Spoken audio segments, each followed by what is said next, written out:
সম্মানিত সাথী ভাইয়েরা, এবারে দাওয়াতের দিনের এটি গুরুত্বপূর্ণ অধ্যায়। একজন দায়ীর মৌলিক গুণাবলী, কোরআনে বর্ণিত নবী রাসূল সাল্লাল্লাহু আলাইহি সাল্লামদের দাওয়াতি কৌশল। আলোচনা রাখবেন জামাত ইসলামী বাংলাদেশের অ্যাসিস্ট্যান্ট সেক্রেটারি জেনারেল, খ্যাতিমান বুদ্ধিজীবী, আমাদের একান্ত শ্রদ্ধাভাজন আব্দুল কাদের মোল্লা ভাই। আউযু বিল্লাহি মিনাশ শাইতানির রাজিম। বিসমিল্লাহির রহমানির রহিম।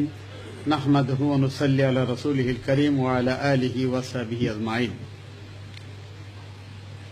অত্যন্ত প্রিয় এবং স্নেহভাজন সভাপতি এবং প্রাণাতিক প্রিয় ছাত্র শিবিরের সাথী ভাইরা, আসসালামু আলাইকুম। প্রত্যেকটি ভাষা স্বতন্ত্র এবং তাদের শব্দগুলি, এই শব্দগুলিকে সরাসরি অনুবাদ করা যায় খুব কম। দাওয়াত বলতে বাংলায় আমরা দাওয়াত লিখি এই কারণে যে দাওয়াতের বাংলা আহ্বান হইলেও কথাটা আরবিতে যতখানি ওজনদার শব্দ, এটা বাংলায় আহ্বান বললে তা হয় না। ইংরেজিতে যেটা ক্ল্যারিয়ন কল বলা হয়, মানে অন্তরকে উজাড় করে দিয়ে উদাত্ত আহ্বান, এই রকম একটি মিনিং ক্যারি করে দাওয়াত শব্দটি। এখন এই জিনিস যিনি দিবেন মানুষের কাছে, তার গুণ কি কি থাকতে হবে এই ব্যাপারে আমি কিছু কথা বলবো। যেহেতু সময় কম, এই জন্য কিছু আয়াতের খোঁজ খবর দিব, সবগুলি তেলাওয়াত করলে সময় কুলাবে না। প্রথম কথা হলো যে আমি যে বিষয়ে মানুষকে আহ্বান করতে চাই সেই ব্যাপার আমার স্পষ্ট জ্ঞান দরকার। এখন এই স্পষ্ট জ্ঞান অর্জন করতে হলে দুনিয়ার সব বই তো পড়া সম্ভব না। এই সম্পর্কে যত বই এ পর্যন্ত আমাদের ওলামায়ে কেরামগণ, ফকিগণ, ইমামগণ লিখেছেন, তা সকলের পক্ষে পড়া সম্ভব না। জেস ব্রুনারের একটা বই আছে, বইটার নাম হলো প্রসেস অফ এডুকেশন। তার মধ্যে একটা কথা আছে, দি স্ট্রাকচার অফ নলেজ। নলেজের বা জ্ঞানের একটা কাঠামো ছাত্রদেরকে একাডেমিক ডিগ্রির মাধ্যমে দেওয়া হয়।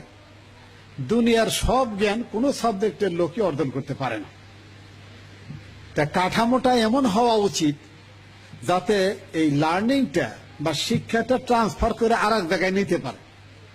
এখন আমি ফিজিক্সের ছাত্র, আমি ছাত্র শিবিরের কর্মী বা সদস্য যদি হই, তাহলে সবসময় ফিজিক্সের থিওরি দিয়ে মানুষকে বোঝানোর চেষ্টা করা, এইটার কোনো অর্থ হয় না। তাহলে আমার চেষ্টা করতে হবে বাংলার ছাত্রের কাছে যখন আমি কথা বলবো, তখন সেখানে বাংলা ভাষায় সুপণ্ডিত যারা, তারা যে অত্যন্ত রুচিশীল সাহিত্য রচনা করেছেন, শব্দ চয়ন করেছেন, কেউ কেউ শব্দ তৈরি করেছেন, যে শব্দগুলি হৃদয়গ্রাহী, এই শব্দগুলি কোন কোন জায়গায় ব্যবহার করা যায়, এই ধরনের দক্ষতা অর্জন করা উচিত। তেমনি মাদ্রাসার একজনের কাছে দাওয়াত দিতে গেলে কোরআনের উচ্চারণ সহি যতটুকু আছে ওইগুলাই তেলাওয়াত করা উচিত, যেহেতু সে আমার চেয়ে ভালো তেলাওয়াত জানে, যে ইসলামকে একটা আন্দোলন হিসেবে বুঝে নেই। তার কাছে আমি যদি প্রথমে তেলাওয়াতটা সহি না হয়, তাহলে আমার ইম্প্যাক্ট তার উপরে হবে না। এখন সে যেদিকে কইলে কথাটা বুঝে, সেইভাবে কথাটা তার কাছে বলা দরকার এবং সহজ ভাষায়। এই জন্য রবীন্দ্রনাথ কথাটা বলেছিলেন এইরকম, যে সহজ কথা সহজ করে বলতে আমায় কহ যে, সহজ কথা সহজ করে যায় না বলা সহজে। একই ভাষা সকলের কাছে সহজ নয়। যেটা ইউনিভার্সিটিতে সহজ, সেটা প্রাইমারি স্কুলে সহজ নয়। যেটা গ্রামে সহজ, সেটা অনেক জায়গায় শহরে অনেক মানুষ বুঝে না। সুতরাং স্ট্রাকচার অফ নলেজ অর্জন করলে আমরা স্পষ্ট জ্ঞান অর্জন করতে পারবো এবং সেটা প্রয়োগ করতে পারব। 2 নাম্বার, কোরআন শরীফের মূল টার্গেট হলো মানুষ। সুতরাং কোরআনের এই আদর্শ যদি মানুষের কাছে প্রচার করতে হয়, তাহলে পরে মানব জাতির প্রতি as a whole, towards whole humanity, আমার একটা মহব্বত থাকতে হবে। এবং কোরআনে যেমন বলেছে, বিসমিল্লাহির রহমানির রহিম, ইয়া আইয়ুহান নাসু উবুদু রাব্বাকুমুল্লাযী খালাকাকুম ওয়াল্লাযীনা মিন ক্বাবলিকুম লাআল্লাকুম তাত্তাকুন। এখানে ইয়া আইয়ুহাল মুমিনুন বলা হয় নাই, ইয়া আইয়ুহান নাস বলা হয়েছে।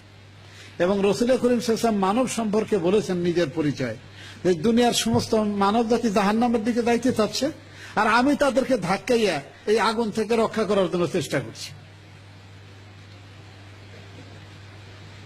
আমার বিরোধিতা করে, অন্য দল করে, অন্য মতবাদ পোষণ করে, অতএব শেখ গুল্লায় চলে গেছে, তার পিছনে আর সময় দিয়ে লাভ নাই। এই মানসিকতা, এই হীন এবং সংকীর্ণ মানসিকতার লোক আর যাই হোক দায়ী আল্লাহ হইতে পারে না। আমি ওই ব্যক্তিদের প্রতি অত্যন্ত শুকরগুজার। আমি যখন ছাত্র ইউনিয়ন করি, আমাকে যারা আমার মতো ঘাড় টেড়া মানুষের জ্বালা যন্ত্রণা সহ্য করে দিনের পর দিন আমাকে ইসলামী আন্দোলনের শেষ পর্যন্ত আইনা ছেড়েছে।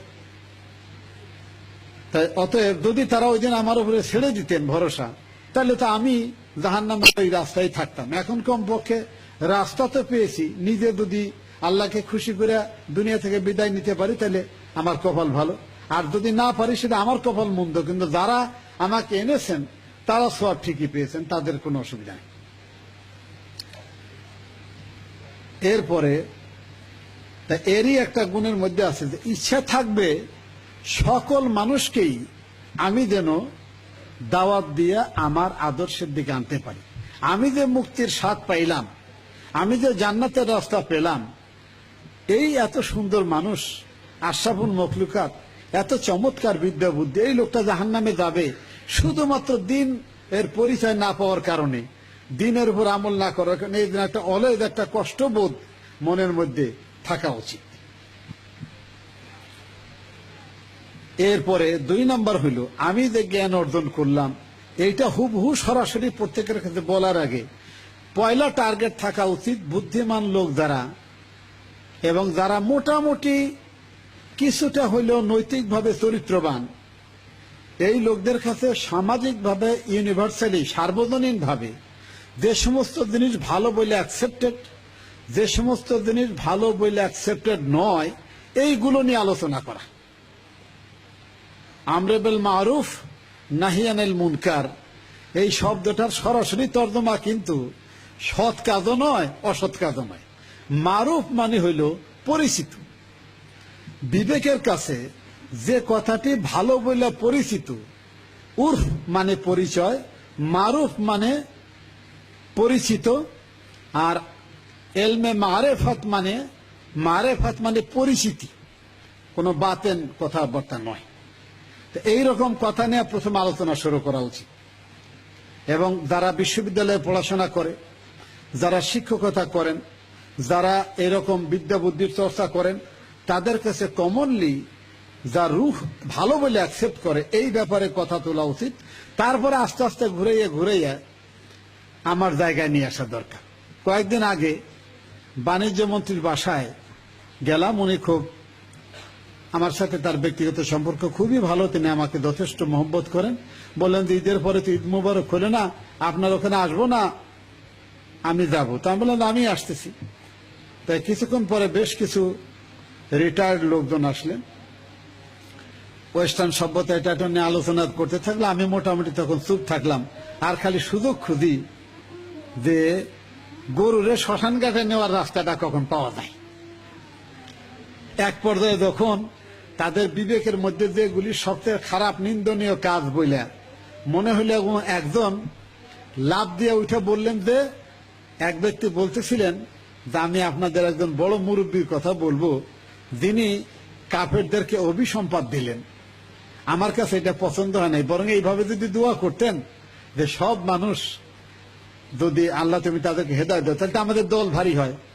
একজন রিটায়ার্ড এয়ারফোর্সের অফিসার, এয়ার কমান্ডার, তিনি লাভ দিয়ে বললেন যে আপনার এই কথা ঠিক না।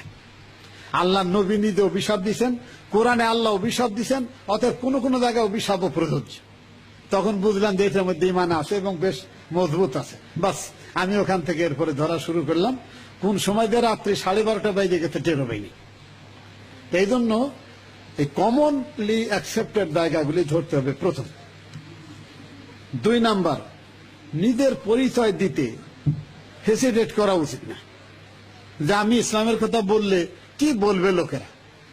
এই হীনমন্যতায় যে ভুগে সে কোনোদিনই দাওয়াতি কাজ করতে পারবে না। আমার হাতে যে অস্ত্র আছে কোরআন, রাসূল করিম সাল্লাল্লাহু আলাইহি ওয়াসাল্লামের সুন্নাহ এবং তার অনুপম চরিত্র, এর কাছে দুনিয়ার অন্য কোনো জিনিস তুলনা করার যোগ্যতাও রাখে না তারা। এই রকম কনফিডেন্স নিয়ে কথা বলার মতো থাকতে হবে। সেটা আমিরে জামাত তার উদ্বোধনী করার সময় বলছিলেন, ওমান আহসানু কাওলাম মিম্মান দাআ ইলাল্লাহ ওয়া আমিলা সালিহা ওয়া ক্বালা ইন্নানী মিনাল মুসলিমিন। এই যে মুসলমান বলে ঘোষণা দিতে যদি নিজের এই কথাটা কইতেই এমন কইতে হয় যে সে মুসলমান নিজেকে প্রকাশ করলো নাকি বোঝা যায় না, এতটা ইনফিনিটি কমপ্লেক্স থাকা উচিত নয় একদম। 3 নম্বর, আমার উপর যে গুরু দায়িত্ব আছে এইটা অনুভব করা, মর্যাদা অনুভব করা। সম্ভবত সূরা আল হাক্কাতে আছে যে তোমার কাছে যে সত্য আমি দিলাম ওহির মাধ্যমে, এইটা যদি তুমি প্রকাশ না করতে তাহলে আমি তোমার কণ্ঠনালী ছিঁড়ে দিতাম, আল্লাহ বলছেন। সুতরাং রাসূল করিম সাল্লাল্লাহু আলাইহি ওয়াসাল্লামের উপরে দায়িত্ব ছিল তা আল্লাহর পক্ষ থেকে যে আহ্বান, এটা মানুষের কাছে পৌঁছাই দেওয়া। এরপরে হলো সমাজ ও সমকালীন অবস্থা সম্পর্কে ভালো মতো জানা এবং সংশোধনের দায়িত্ব পালন করার জন্য কাজ করা। এই কাজ তো নবুয়ত পাওয়ার পরে নবী করছেনই, এমনকি নবুয়ত পাওয়ার আগেও হিলফুল ফুজুল গঠনের মাধ্যমে তিনি এই কাজ করেছেন। এরপরে দাওয়াত দিতে হবে হিকমতের সাথে এবং উত্তম পন্থা। এটা আমিরে জামাত তার উদ্বোধনী কথায় বলেছেন। রাসূল করিম সাল্লাল্লাহু আলাইহি ওয়াসাল্লাম ছিলেন অত্যন্ত বিনয়ী এবং তার ব্যবহার ভালো। এই কথা সূরা আলে ইমরানের 159 নম্বর আয়াতে আছে, তোমরা সেটা দেখেন। এরপরে তার রুচিশীলতা, পরিচ্ছন্নতা ছিল সাংঘাতিক রকমের। রুচিশীল মানুষ অন্য মানুষকে গালি দেওয়ার সময় অভদ্র ভাষা ব্যবহার করতে পারে না এবং নিজের আন্দাজ পজিশন অনুযায়ী কথা বলতে হবে। আমি ইউনিভার্সিটি ফার্স্ট ইয়ারের ছাত্র, আমি বিরোধী দলের একজন নেতা বা নেত্রীর বিরুদ্ধে তার নাম ধরে এমন ভঙ্গিমায় কথা বললাম যে আমি তার চাইতে হয় উপরে অথবা কমপক্ষে সমান সমান। আসলে তো অবস্থাগত ব্যাপারটা তা নয়।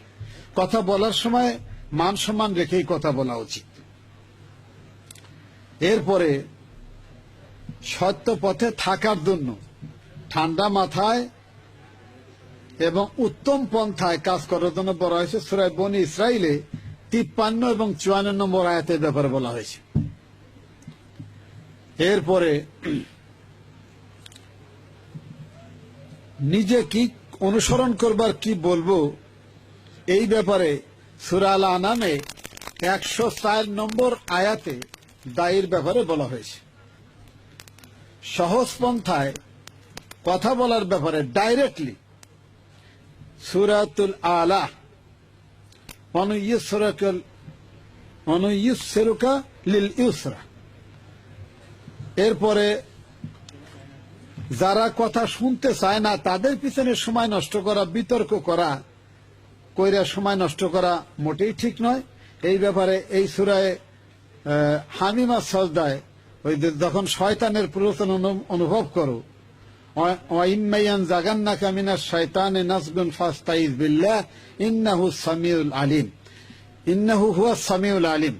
এই ব্যাপারে মাওলানা মওদুদী বলেছেন যে এমন কোন সময় প্রতিশোধ আদলের দৃষ্টিতে নেওয়া যায়, তখনও নেওয়া উচিত হবে না যখন মানুষ মনে করে এরাও মারে ওরাও মারে, পার্থক্য এই যে ওরা নামাজি আর এরা বেনামাজি।